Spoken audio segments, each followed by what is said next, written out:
Il y a des blessures que le temps n'efface pas, des trahisons si profondes qu'elles résonnent encore, dans le silence des mosquées oubliées et dans les cœurs de ceux qui n'ont pas oublié. Ceci est l'histoire d'un monde autrefois uni par la foi, déchiré par la convoitise et trahi par les siens. Pendant des siècles, le monde musulman a illuminé la terre. Des savants, des architectes, des poètes ont bâti une civilisation fondée sur la connaissance et la justice. Mais sous cette lumière, l'ombre grandissait. Les divisions s'enracinaient, les empires s'opposaient, et les alliances secrètes préparaient une chute que personne ne voulait voir venir. Ce n'est pas une simple histoire politique, c'est une histoire spirituelle, celle d'une Oumma trahie, de royaumes vendus et d'un héritage volé. Voici comment la trahison impardonnable du monde musulman a changé l'humanité pour toujours. Toute trahison commence par un oubli. Pas un oubli brutal, mais une lente érosion, celle des valeurs, des cœurs et des promesses. C'est ainsi que les premières fissures apparurent au sein du monde musulman.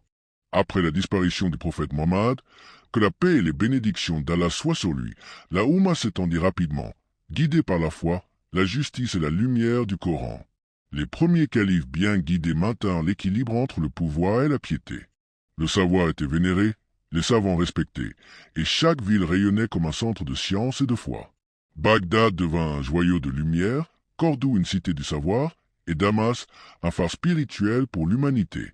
Le monde regardait avec admiration cette civilisation où les bibliothèques rivalisaient avec les palais et où la prière s'élevait dans la même langue que la science. Mais à mesure que les empires grandissaient, l'orgueil s'insinua dans les cœurs. Les ambitions s'élevèrent au-dessus de la foi et les trônes devinrent plus précieux que la justice.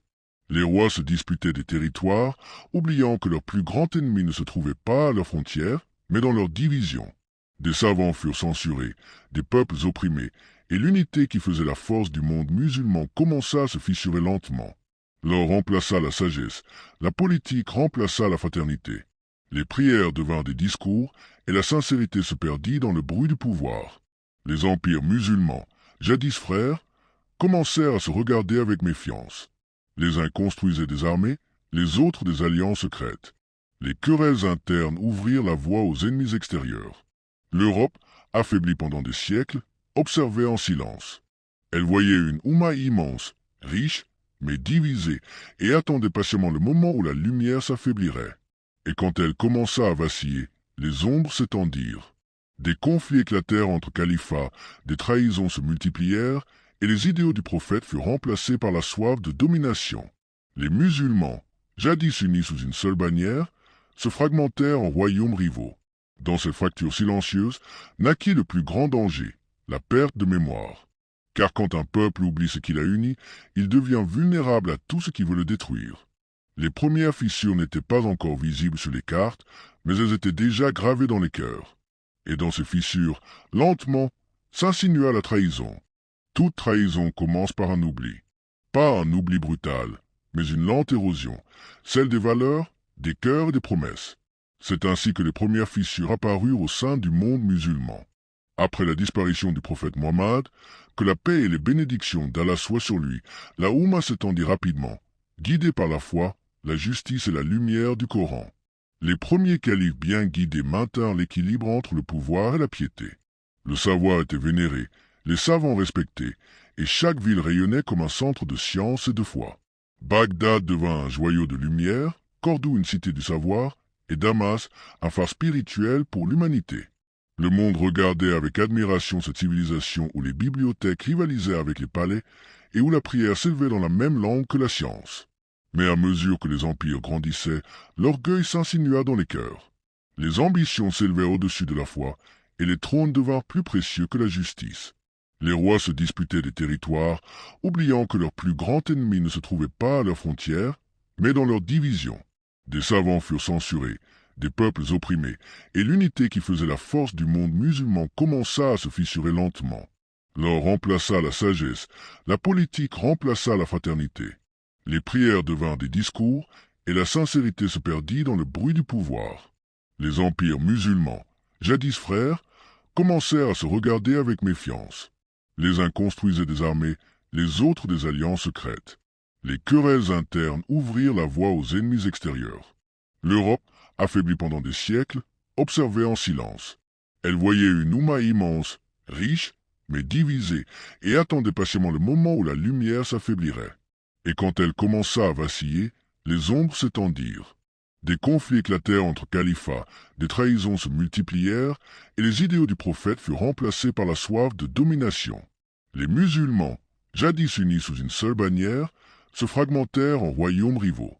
Dans cette fracture silencieuse naquit le plus grand danger, la perte de mémoire. Car quand un peuple oublie ce qui l'a uni, il devient vulnérable à tout ce qui veut le détruire. Les premières fissures n'étaient pas encore visibles sur les cartes, mais elles étaient déjà gravées dans les cœurs. Et dans ces fissures, lentement, s'insinua la trahison. Toute lumière attire les ombres, et la grandeur du monde musulman attira l'envie de l'Occident.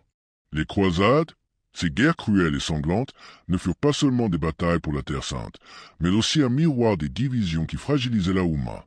Des milliers d'armées venues d'Europe marchèrent vers Jérusalem, animées par la foi, mais aussi par l'avidité et la vengeance. Pendant ce temps, les dirigeants musulmans, souvent occupés à se battre entre eux, peinaient à unir leurs forces contre l'ennemi commun. Les empires jadis glorieux étaient maintenant fragmentés, chaque califat défendant son territoire plutôt que la foi universelle. Pourtant, Dieu éleva des hommes dont les noms résonnent encore dans l'histoire. Salahuddin al-Ayyubi, guidé par la justice et la piété, réussit à unir des factions rivales et à reprendre Jérusalem, apportant un souffle d'espoir dans un monde troublé. Mais même cette victoire fut éphémère, car les divisions politiques et les querelles personnelles recommençaient à s'installer dès le lendemain. Les princes se disputaient le pouvoir, les alliances se rompaient, et la Oumma s'effritait, incapable de maintenir l'unité nécessaire pour protéger son héritage. L'ennemi extérieur observait, patient, sachant que chaque querelle interne affaiblissait la résistance collective. Les batailles faisaient rage, mais la véritable guerre se jouait dans les cœurs, dans les ambitions et dans les trahisons silencieuses. Chaque ville conquise par les croisés révélait les fissures profondes du monde musulman, des cités isolées, des armées dispersées, des peuples épuisés par des siècles de conflits internes. La lumière de la civilisation semblait vaciller, mais malgré le chaos et la douleur, la foi persista dans les prières, les enseignements et les mémoires des sages. Les tempêtes du monde avaient laissé des cicatrices, et la trahison s'insinuait dans les esprits autant que dans les terres. Pourtant, même dans cette épreuve, une leçon se dessinait. Sans unité, même la foi la plus brillante ne pouvait protéger le monde musulman des forces qui voulaient le diviser et l'anéantir. Ainsi se dessinait le paradoxe cruel de l'histoire. La grandeur de la civilisation musulmane était immense, mais ces divisions intérieures allaient préparer le terrain de trahison future que l'histoire n'oublierait jamais. Les siècles de gloire ne durent jamais éternellement, et l'Empire ottoman, ce dernier grand rempart du monde musulman, commença à vaciller sous le poids du temps et de la trahison. Jadis protecteur des terres sacrées et gardien de la justice, l'Empire, affaibli par des guerres interminables, des ambitions personnelles et des rivalités internes, se retrouva encerclé par des puissances étrangères avides de territoire et de richesses. Les souverains qui avaient autrefois inspiré respect et loyauté virent leur autorité contestée, tandis que des alliances secrètes et des manœuvres diplomatiques fragilisaient l'unité de l'Empire de l'intérieur. Les cartes furent redessinées en coulisses, les frontières artificielles imposées et les peuples, fatigués par des siècles de conflits, furent forcés de s'adapter à une réalité étrangère. Le traité Sykes-Picot de 1916 est là une trahison historique. Des terres sacrées furent partagées comme des biens, sans égard pour la foi, l'histoire ou la cohésion des peuples. Les armées ottomanes, jadis puissantes et respectées, se dispersèrent, incapables de protéger l'intégrité d'un monde qu'elles avaient défendu pendant des siècles. Et lorsque l'Empire tomba, le monde musulman tomba avec lui, fragmenté, vulnérable et désorienté. Les cicatrices de cette chute furent visibles dans chaque ville, chaque village, chaque cœur. Les mosquées qui avaient autrefois résonné de prières libres virent s'élever des drapeaux étrangers, et les enfants grandirent dans l'ombre des décisions prises par des puissances étrangères et par ceux qui avaient oublié leurs devoirs. Pourtant, même dans ce moment de perte et de trahison, la foi ne disparut pas. Dans les prières murmurées à l'aube, dans les mémoires des savants et des poètes, restait la lumière d'un passé glorieux et la promesse d'un futur où l'unité pourrait renaître. La chute de l'Empire ottoman n'était pas seulement la fin d'une dynastie, mais le symbole d'une leçon universelle. Sans unité, même la civilisation la plus puissante peut être trahie et déchue. Et pourtant, comme toujours, l'espoir persiste, fragile mais éternel, prêt à guider ceux qui n'oublieront jamais la grandeur du monde musulman. Malgré les siècles de trahison, les invasions et les divisions, l'âme du monde musulman ne mourut jamais. Dans les villages, les cités et les mosquées silencieuses, une lumière fragile continuait de brûler, une flamme de foi et de mémoire que personne ne pouvait éteindre. Des savants, des imams et des poètes refusèrent d'oublier la grandeur du passé, rappelant à chacun que la véritable force réside dans l'unité et la connaissance. Des mouvements naquirent, non pour dominer, mais pour préserver l'héritage, pour enseigner aux jeunes générations l'histoire et la dignité de la Oumma. Chaque prière à l'aube, chaque lecture du Coran, chaque mot transmis par les anciens était un acte de résistance silencieuse, un refus de laisser la trahison et l'oubli définir le destin du monde musulman. Même au milieu des cicatrices laissées par les siècles de division, l'espoir persistait, fragile mais vivant.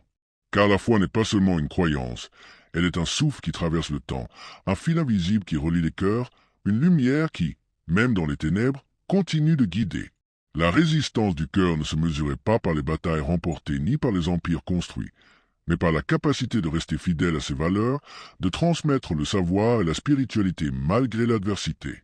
Et dans cette résistance, dans cette persistance silencieuse, se trouvait la promesse que la Oumma pouvait un jour retrouver son unité perdue, non par la force des armes, mais par la force de la mémoire, de la foi et du courage des générations qui refusent d'oublier.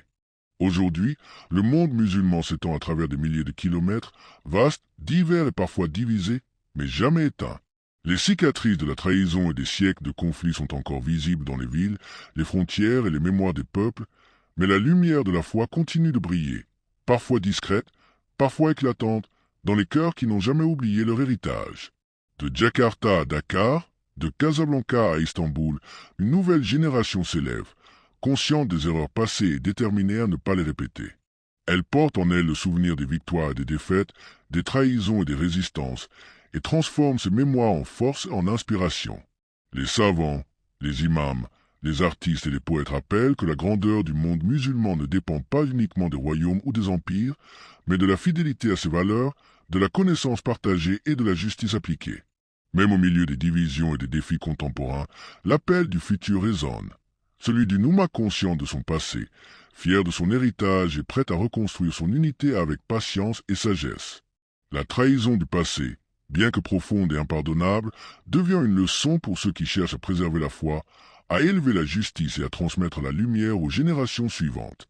Car tant qu'un seul cœur musulman se souvient, tant qu'une seule prière s'élève vers le ciel à l'aube, l'esprit du monde musulman demeure vivant, éternel et invincible, et l'espoir de retrouver un jour une unité perdue reste toujours possible, guidé par la mémoire, la foi et la détermination de ceux qui n'oublient jamais. Au-delà des ruines des empires et des cicatrices des trahisons, ce qui persiste dans le monde musulman, c'est la mémoire. La mémoire des villes brillantes, des bibliothèques où la connaissance fleurissait, des mosquées où la foi résonnait, et des savants qui éclairaient l'humanité. Ces souvenirs ne sont pas seulement des échos du passé, ils sont des guides pour l'avenir. Les traditions, les histoires et les enseignements des ancêtres continuent de traverser le temps, portés par les voix des imams, des enseignants et des poètes qui refusent d'oublier.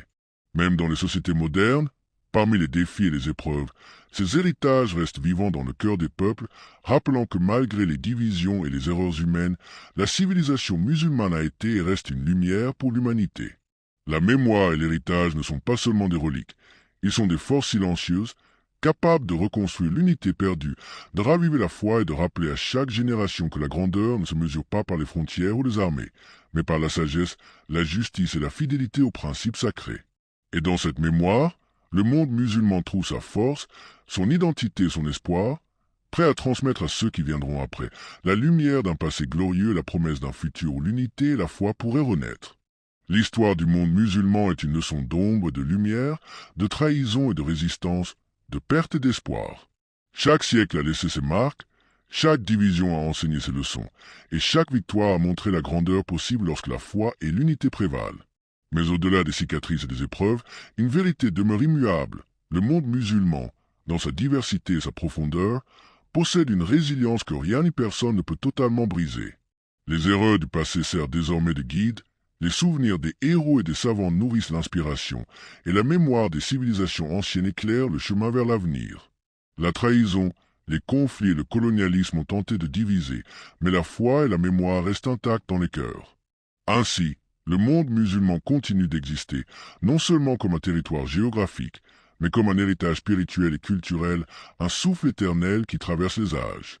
Et tant que cette flamme subsiste, tant que les prières s'élèvent et que les histoires se transmettent, l'unité et la grandeur peuvent renaître. Car même dans l'obscurité, la lumière de la foi, de la connaissance et de la mémoire humaine persiste, prête à guider ceux qui n'oublient jamais et à rappeler à l'humanité entière que le monde musulman, malgré ses épreuves, continue d'inspirer, d'enseigner et de briller pour toujours.